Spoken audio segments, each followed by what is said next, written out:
is a first chapter excerpt of WiSpY.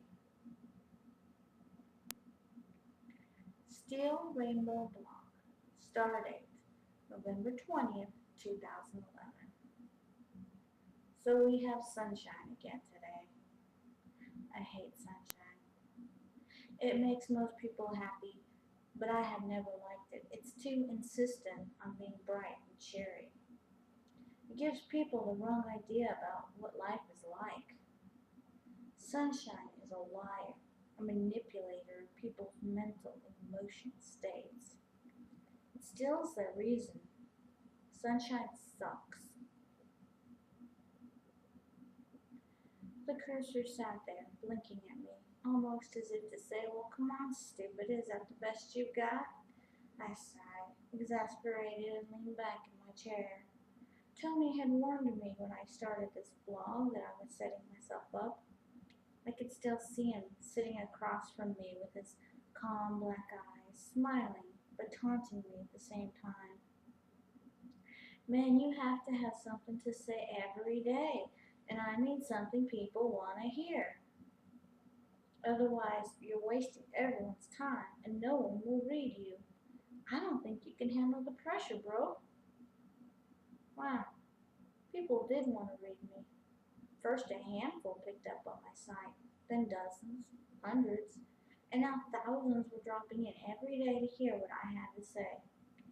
Twitter and Facebook can help spread the word, and now, only 4 months after I started blogging on life and its many paradoxes, I was getting enough hits that the advertisers were starting to not hang up when I called. I had a few sponsors, and the hits keep coming. And here I was talking for all intents and purposes about the weather.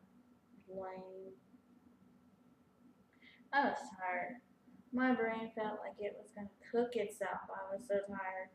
But I was running out of day, and I hadn't blogged yet. Tony had been right. I had spent the day at the hospital, a noble cause, but not one my readers were going to care about. Tony wasn't their best friend. They came to read my long-winded rants on the perversity and irony of the world and of the fate that seemed intertwined with those of us who inhabited the place. Thank God none of them knew how old I was. Most people don't buy wisdom so solid from a 19-year-old. That was the beauty of the internet. I was every man, an anonymous character of my own creation, and they were in on the secret, turning me into whomever they needed me to be as they read what I posted. I never posted my photo on the blog, and the name Steel Rainbow, a paradox in itself, was the only name I ever used. It's one of life's perversities that sometimes the most incredible moments happen when you are absolutely unprepared. That's how it was with WiSpY. I was sitting there, trying not to focus on the stale pizza crust on the plate beside the mouse, or the fact that I was still living in my mom's basement, or that my sister had stolen my cell phone again, or that Tony had taken so suddenly ill, or what on earth I was going to write instead of this drivel about the sun, when there was a small fanfare from my monitor speakers. Email. Whoa. Email. I smiled in spite of the frustration. Who on earth still used email? Must be Fred Flintstone. I opened the email screen, and there he was, WiSpY.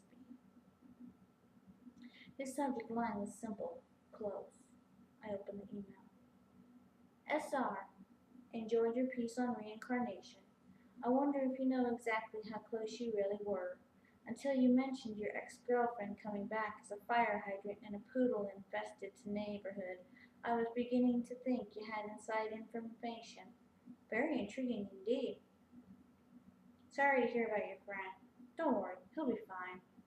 W. It was late. I was tired and alone in the dark. In the basement, even if it was my mom's house. A small whisper of fear crept out of my boxers and willied its way up my spine, leaving a keen track of goosebumps in its wake. The reincarnation bit was just a bit of whatever, but it seemed that he knew about Tony. I sat for a second trying to wrap my head around his message, and I wrote him back. Who is this? I pressed send and fired the question into cyberspace. The fanfare sounded less than 10 seconds later. WiSpY. No way. My fingers flew. I can read. Who are you? A reader and a fan. Nothing more. His answer was almost instantaneous, like he knew what I would ask before I asked him. Yeah, I know you. Is this you, Tara? No, Tara here. It better not be. You're already toast if my phone's not back by the morning. Not Tara. WiSpY. Who is this really? I don't seem to be communicating very well. This is really cute. I have work to do. Thanks for the note. I started to shut down the program. I didn't have time for a game of psychological hide and seek tonight.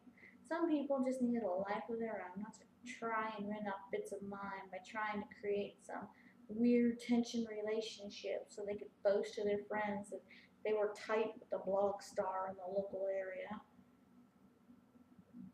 I blew the air out of my lungs in a slow stream and smiled. WiSpY might have done me a favor.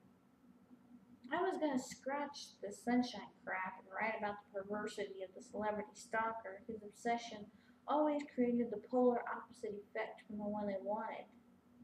Fanfare. WiSpY again. No subject line.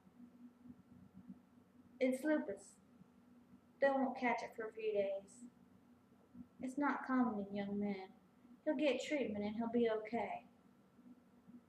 I stared at the screen, my breath having some trouble remembering how to get from the air into my lungs, or the reverse direction for that matter. It was a few minutes before I could type. Okay, this isn't funny. Who are you talking about? Your friend. I have lots of friends. Tony. Who the hell is this? It's okay. I hate sunshine too.